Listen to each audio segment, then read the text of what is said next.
நாங்கள் யார்? அல்லாஹ்வின் அடிமைகள். அல்லாஹ்வினுடைய கூற்றுகளை, அல்லாஹ்வினுடைய உபதேசங்களை சிந்திக்க வேண்டும். சிந்தித்து பார்த்து அவனுக்கு கட்டுப்படுங்கள். என அவனுக்கு நாங்கள் கட்டுப்படுவதற்கு தகுதியானவர்கள், சிந்தித்து விளங்கி நடக்க வேண்டும் என்பதற்காக சொல்லப்பட்டது அந்த சிந்தனையை தவிர ரசூலுல்லாஹ் சொன்ன கட்டளை சரியா புலையா என்று சிந்திக்கிற அந்த சிந்தனை அல்ல. இது திசை திருப்பப்படுகிற ஒரு ஒரு ஒரு ஒரு ஒரு ரொம்ப பிழையான வழிமுறை. ரசூலுல்லாஹி ஸல்லல்லாஹு அலைஹி வஸல்லம் அவர்கள் ஒன்றை சொன்னால் குர்ஆனில் வருகிறது, அவர்கள் சொல்வார்கள் சம்அன், கேட்டோம் வழிபட்டோம்.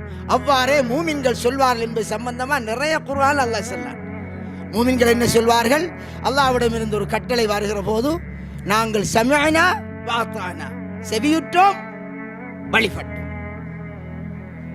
அதை புறக்கணிச்சு செவியுறாதவர்களாக, செவிடர்களாக, கூடர்களாக அதை புறக்கணிச்சு கொண்டு போக மாட்டார்கள். மாறாக கட்டுப்பட்டு நடப்பார்கள்.